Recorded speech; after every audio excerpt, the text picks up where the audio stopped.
Hello, and welcome to Jasper's Real Talk podcast. Where did you meet Tanya? At a fitness weekend in Okay. Clacton-on-Sea. Okay. Yeah, it was quite a funny story. Way to explain it now. Yeah, it's quite a Keep funny it story. nice and Yeah, clean, please. yeah, it was quite a funny story. I had met her the year before. So when did you meet Tanya? What year did you meet Tanya? Oh my gosh. Oh, Yeah. if Tanya's watching this. Yeah, I can't remember, love. You know I can't remember. Yeah, sorry, love. But I met her. So how long have you and Tanya been together? Well, Naya's 22 now. It's about 23, nearly 24 years. Long Okay, time. yeah. Yeah. She's a And good how long have you been person. married? Yeah, that's yeah. Yeah. Long time. When 16 Tanya's years. watching this now, if you get About any of 16 these years. questions wrong, 16 you better years. be going in with I a reckon it's lovely about present. 16 years, yeah. Something like that. It's about 16 years, I think, Tanya comes from Ipswich. Ipswich is a little dot up in East Anglia somewhere. It's nice. It's quite a pleasant And this place. is where I know. Tanya's family Yeah, live, isn't yeah, it? in Ipswich? Curtis, Because yeah. we met Tanya's sisters Yeah. when they came down to the art auction Yeah. last year. Cool, they're a nightmare. They are mine. They are absolutely lovely, Are Jasper. they? She's got Oh, a yeah. very, very lovely family. Yeah, lovely people. Yeah, lovely. Nearly forgot. Is it Tiffany?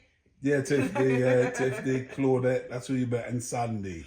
That's the three that you met. So yeah, you met Tanya Yeah. around about 24 years ago Yeah. at a fitness yeah, weekend. yeah.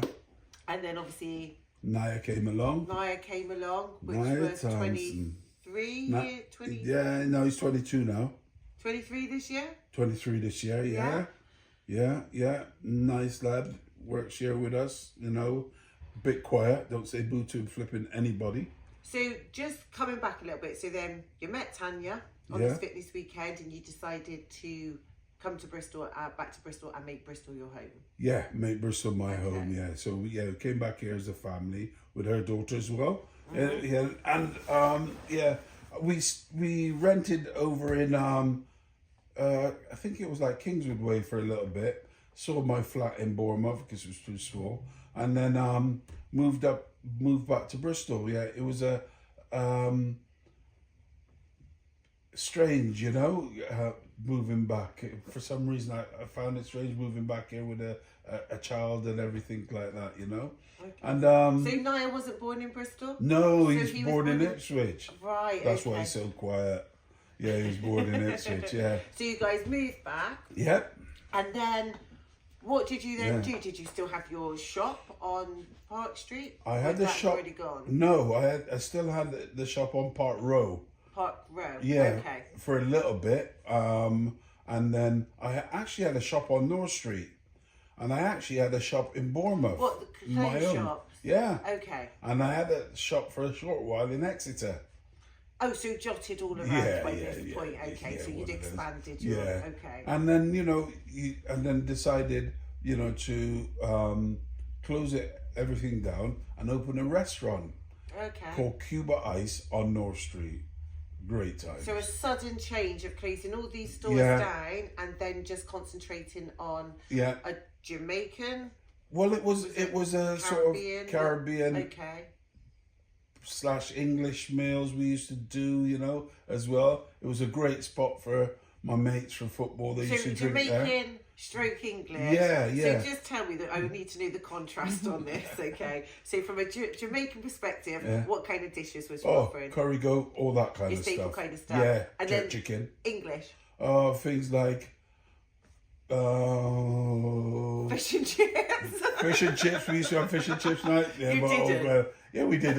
Actually, So curry in goat, fish and newspaper. chips, In okay. newspaper, just as a theme night, But we used to have English chefs. They used to do some lovely. It was packed in there. So you had the shop on North Street. Closed that down after I opened up the restaurant. Okay. Yeah. So you It's had, complicated. so you had the restaurant. Yeah, and I had the shop at the same time for So a how short long period. did you then run the restaurant for? I think it was a good till 2008. But when did you open it? About 2000 and something. I honestly can't remember, but it was Early set, yeah, innit? yeah, early set. Yeah, definitely. Had it for good years. So in 2008, Yeah, you finished your restaurant. Yeah, yeah, On North Street. yeah. And then what? Then what happened then? And what was Tanya doing at the time? Because obviously she's moved from Ipswich. Yeah. You both moved from Yeah. Ipswich to Bristol. Tanya's helping you out with the Yeah, restaurant. we were working together. It was like ships in the night, you know. Sometimes, you know, because we was open first thing in the morning, doing breakfasts and that, and lunches, and then close at 4, pick the kids up, and because Letitia's Tanya's daughter, pick the kids up, they'd eat at the restaurant, and I'd go and watch the kids, and then that's how it was for a good few years working together. Yeah. It was, you know, it was hard work. You know, staffing is always hard work. And then from there, I sort of, my good mate, which you've met, Rads. Rads, yeah. Yeah, Rad. Radford, he was from Tualai. We were in He was from where, sorry? 2nd Battalion, the Light Infantry. Oh, right. We met in Germany. Yeah. And the first time he met me, he'd tell you one day, the first thing, he was a PT. And I was boxing for the battalion, you know. I stepped forward to box for the battalion because there was a long weekend free. So I thought, yeah, why not, you know? Yeah. So Rads rang me and said, "Oh, Jasper, do you fancy doing something a bit different?" I'm like what? He goes, "Let's get ourselves down to Iraq and earn a load of money." Wow, okay. I'm like, whoa, okay, let me think it through. So spoke to Tanya. Tanya wasn't very keen on it, but we decided to... Understandingly, yeah, of course. And we decided to close the restaurant. Close the restaurant down, and then I went off and did a close protection course with some guys in Hereford who I knew. And did a course over there, and first did a couple of jobs in the UK, and then head off to... So when you say you did, so you went into close protection. Yes. And then you did some jobs in the UK. So, Yeah. I mean, what did you do in the UK? So, for instance, I used to look after reporters when the riots were on and stuff like that. Running, you know, just looking after camera crews and all those kind of people, you know. But although I was trained for hostile environment work, you know, but I did lots of UK jobs, you know, looking after some CEOs, very rich people in the UK, and then, you know, headed off to Iraq. To Iraq. So, yeah. So then how long did you spend in Iraq?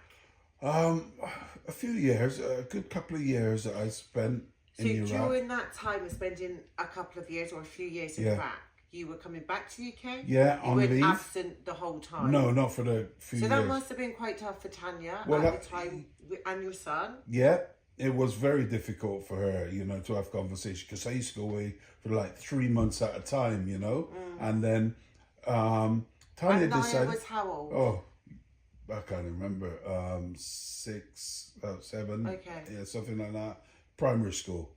And then Tanya decided that she wanted to do a course to become a midwife. Yeah. And I said, okay, well, I'll continue working abroad. Yeah, aboard the boat. Aboard. Yeah, waterboarding. And then I decided I'll stay in Iraq for a bit longer. Yeah. Money was good at the time. Worked there for a good few years, and then from there fleeted over into Afghanistan. Worked in Afghanistan for a few years, you know, with different companies, doing all different stuff. Then I worked in Pakistan. Fantastic, you know. These are all hostile environment stuff going on, you know. Worked there, really good event. I had some really nice gigs to be doing close protection. I looked after Kanye West as well one day. Okay, yeah. wow. That was in Thailand. We were over there for about 4 So weeks. Kanye West is actually watching this. Yeah, I It'd can. be like I remember. You shut, Yeah. bro. Anyway, so I did that for, you know, those kind of gigs for a while, and then I went off to Pakistan for a year around the same time as the Bin Laden stuff was going on. So that was, I love Pakistan. Great people, great food. It was fantastic. So you went out. You were deployed in other countries. Yeah. But back home, you've got your wife and your family. And so Tanya's then going on to do a midwifery course. Yeah. So, and then you come back. And then I went off on another job. I went to work in Kurdistan for a year. Great. It was lovely. I loved it over there, you know. And I had lots of scrapes. So it must be quite worrying for Tanya as well, from like, Yeah. you know, as a you know, your wife and you being overseas and having a young family at the time must have been very worrying for her as well, you know. And I suppose maybe a little bit lonely. Yeah. For you being away. Yeah, that's what she found. Having to have conversation with the kids, you know, and just looking after the kids and just studying, you know. So it was all worth it in the end for Tanya, because she completed her course, and then you know, she works at South Mead. Oh yeah, midwife, she's a band she? 7 up at South Mead. Not many black band 7s around in Bristol. Not sure about across the UK, but definitely Bristol. So really proud of what she's achieved at an adult age. You know, because most people take on those kind of jobs when they're 23. See, 4 years studying. She's been very supportive with yes. you. Oh my God. She? Like from what you've said. Yeah. So even coming from Ipswich, she's moved away from her family. Massive sacrifice. You've opened a restaurant. She's been there. Yeah. Like supporting you with that restaurant. Supporting you when you're away, being deployed abroad, and then doing her midwifery course, as well as bringing up the children. Yeah. So it's a lot. But it didn't just stop there, did it?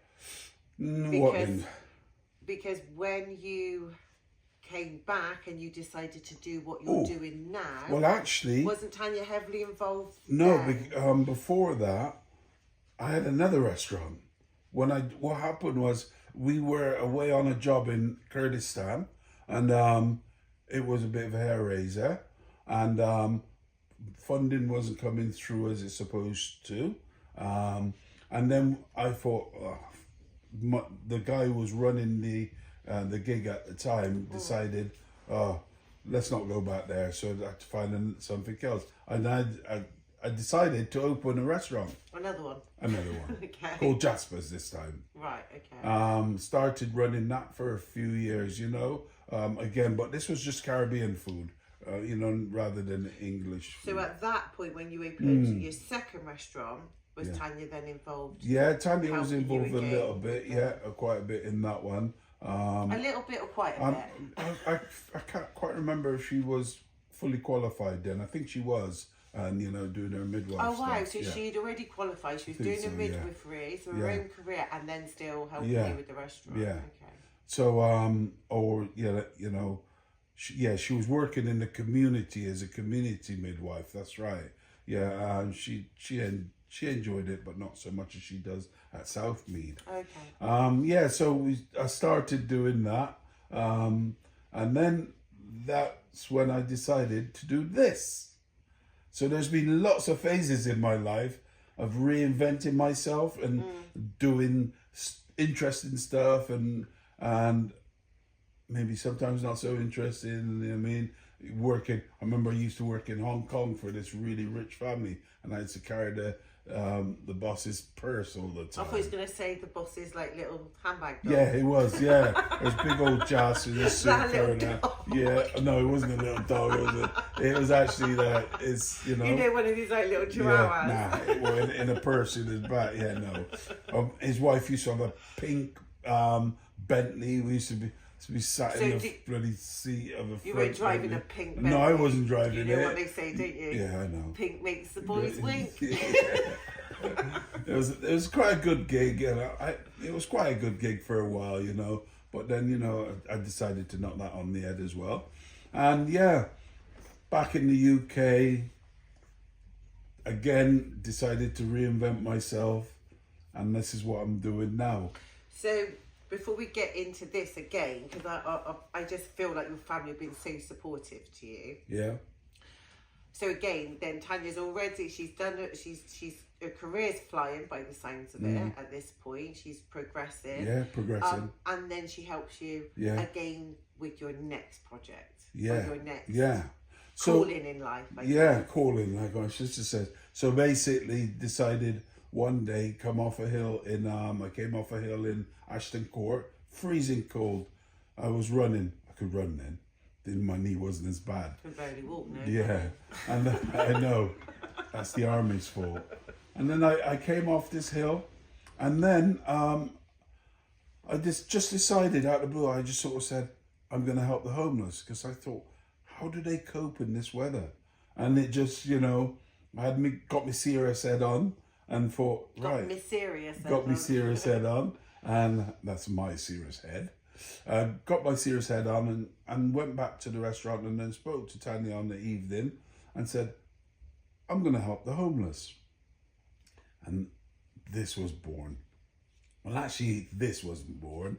Help versus Homeless was born. And I used to go around helping initially on my own, and then I formed a group called Help versus Homeless, and we used to go down to the bear pit, and we had lots of volunteers, and companies was giving us lots of stuff, where before I used to go around on my own with a backpack, giving out teas, coffees on my own, and changing socks and giving change of socks and all Not stuff changing like your that. own socks. Not changing my own socks. Yeah. And then, you know, started doing that really, you know. It was like, I thought, yeah, I'm helping somebody, you know. And then it just grew and grew, you know. It became. So you started Help Bristol Homeless when? About 9 years. No, yeah, 9 years. So 2016, 2017. Yeah, 2016, 2017. Yeah, started. You know, on Malaga Road. I know. Yeah, because you came down. Yeah, I do remember. I used to be on socials at the time, not on them now, but I remember this thing just coming up, and I was like, "What's this?" And kind of had a look, and I thought, "Oh, okay, this bloke's converting shipping containers. I wonder what that's gonna." You know, I was quite intrigued, but I was a bit like, "Okay, how's that gonna work?" And I remember coming down to Malaga when my boys were quite, I don't know, maybe about 8. Yeah, maybe about 8 and 10, maybe. Not too sure.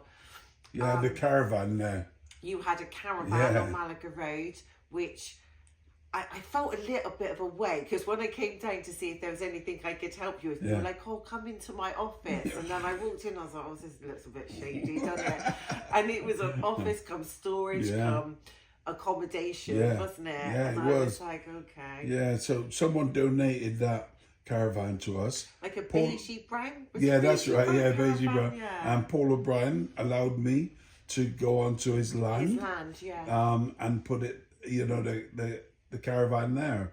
And it kind of started from there, you know, and then someone, the public is so great, you know, the community in Bristol is so great. Okay, we've stretched wider afield now, which we'll come to shortly, but the community, someone called me up and said, "Oh, I got this camper van. Would you be interested in it?" And we converted this camper van a little bit, and we used to go out and give out food. Was that the outreach truck, wasn't it? We started doing outreach. And at that time, there was I think about one of the churches and someone else doing outreach. Not like it is now. Like the soup run and all of none of that was there food then. on the streets, none of that existed at the that. time back yeah. then. Okay. I just started out on the streets handing out the stuff. We used to have groups of people with some with walkie-talkies. We used to go around from the city centre giving out sleeping bags. We used to have queues of people right outside the College Green, one of our spots were. So the food truck. Yeah. And then your first shipping container was donated by who? So the first shipping container, was paid for by Delge from Massive Attack. Okay. You know, which is a good friend of yours. Yes, Delge, you know, all the boys I used to know, you know, I know from Massive Attack, you know, from St. Paul's Carnival and all that kind of stuff where we used to go to. Delge gave me £10,000. And we gave him receipts for everything and change, you know. And I called upon lots of friends, and we converted this first 20-foot shipping container, and it looked immaculate. Which is still going very strong. Yeah. To the current day, isn't yeah, it? Like it it's is. here on the project. Yeah. Yeah, you know. So we donated that 20-footer to Cardiff. So But there is a 3D one here. Oh, sorry, the 3D one that came after. But as a matter of fact, no, the 3D one here, yeah, that was converted over there, but shifted here. But the first, Are you sure? yes, but the first one we done was a yellow one. Okay. And Rob, not Rob from Delge, Rob, one of our, Yes. residents. Residents. Yeah, he used to live in there, you know, and now we donated that one to, not Cardiff, over in Wales somewhere. Okay. Yeah, he'll be watching. He'll put me straight. And so we kind of started with that really, and I invited Paul Smith from the council and everybody over. And after we done that one, we did a few more, and then we got onto the One Show. I was invited to the One Show, which will be back again. Yeah. For a follow up. Which was great, but the one thing you never ever asked for when you was on the One Show was money. Yeah. That's like a schoolboy error, isn't it? Yeah, I know, I missed that You one. get no government funding. No, we don't get no government funding for none of the things that we do So here. that money is crucial, Yeah, isn't it? So when you absolutely. go back on the One Show Yeah. this year, Which I what will are you be. going to ask for, Jasper? Money. Well done. Who are you, Jasper Thompson? Give me your money. Yeah, so we're gonna, because we need the funding for So the they're going longevity. to do the anniversary, aren't Yes. they? Look back at projects Yeah. that they'd seen all these Yeah. years ago. And they've chose us Chosen helped Bristol's Homeless. again.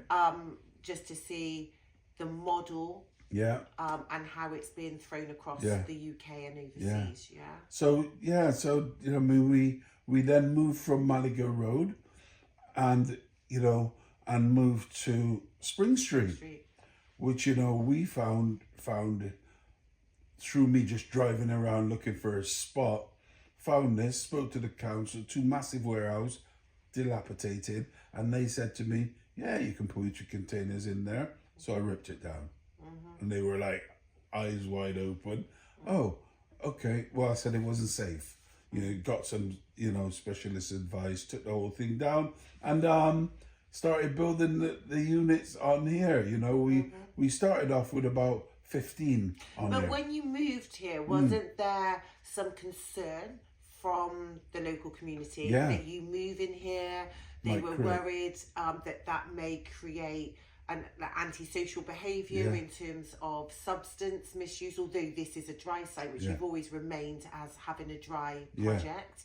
And wasn't there like some kind of like a lot of drug dealing going on? On the site, down here. Before it's a dead you end. arrived. Before I arrived, it was a lot of antisocial behaviour. Same as Malaga Road. But when we moved to Malaga Road, all the neighbours was helping out. And, here, we stopped all that by just being here. Yeah. And people respecting, what we were doing down here, And it was welcomed to this day by the neighbours. I had a message on one of my Facebook pages saying, it's good to have you here, it stopped all that. And that was a few years back, And we're still here now for the time being. So when you left Malaga Road, you came to Spring Street, and you had 15 containers. 15 containers at the time. And did you arrive just before COVID hit? Yeah, we arrived before COVID hit. Yeah, absolutely, and luckily got set up about 2018, something like that, on Spring Street. On Spring Street. So you've been here for a good, 8 years? 8 years? No, less than that. How long have you been on Spring Street? About for? 5 years. 6 years. Yeah, 5, 6 So years. you came in 2020? Yeah, or 2019, I would imagine. Okay. And then COVID hit? Yeah. COVID was a rough time for the homeless, and but we worked really hard through the COVID, being open, having showers available and stuff. It was a rough time for a lot of people, including us in the project and the staff, because we had to work extra hard, but it was worth it, and then So going from 2016, when this is when your new calling came to you, 2016, we're fast forwarding now to 2026, and you've got 33 units. Okay. 33 units and they're now. all single occupancy. Yeah, all single occupancy. Occupancy. Yeah, that's what I meant. Yeah. So that was that. That really. I've got great staff here, including yourself. Thank you very much. You're welcome. Yeah, great staff. We've gone through a few stuff, but sometimes in life you have to go through these hoops and bits and pieces to get the right, product at the end. It's like building a brand. And we are a bit of a brand. We are a bit. So 2016 to the current day, you've now got 33 shipping containers. Help Bristol's Homeless Project. You're a charity. Yeah. It's governed by the Charity Commission. Yeah. You've got 10 staff here that are paid staff. You've got a wellness centre or programme that caters for the residents, so it's a pathway for them. Yeah. It's a dry site. You get no government funding. Yeah, absolutely. And the way you sustain the longevity of the project is? The way to sustain it, well, good staff. Thank you. Great staff. We've had to work hard. So and I've had to go out. We've had to go out, and we're cap in hand really to sort of get monies and fundings. But long may it rain. Help Bristol's Homeless will be here for a long time. The plan is to be longevity, as the Americans like to say, and help the people that we can help in Bristol. Yeah. So I think we've been on long enough now, haven't we? So we'll just wrap it up with up the Chelsea. Oh, she's crazy. She's mental. She's not really a Chelsea fan. It's her boys. So if anybody's out there, they've got a couple of tickets to Stamford Bridge. If you would like to come with us, we'd be more than honoured to take you. No, we're all good, thank you very much. But I hope this story inspired people to do what I've done. And just one last thing, this is Jasper's Real Talk podcast, so you've got lots of guests coming on in the next coming weeks, haven't you? So we're ranging from football to artwork, artists, music, the politics, flags, There's just a range of people coming on board. Footballers. Yeah, footballers got all food, sorts of stuff. Lots of different topics. And I want to try and not necessarily keep it Bristol based, but it'd be nice, But I hope you've enjoyed it this evening, or whenever you're watching it, this morning, or whenever you're watching it. And you'll tune in. We'll keep you updated on when the next podcast. Then just give us a follow across our Instagram pages, our Facebook, and so on. And the we're more on follows all we the get, platform, and soon we'll get you to subscribe. So am I on the next one with you? No. Yes, you are. Am I? Yeah, you're going to help me out on the next one. Because I need to co-present with you. Yeah. Because you ain't that good. Oh, she's not well. So thank you very much for listening in and watching, and we'll speak to you soon. Peace. We're out.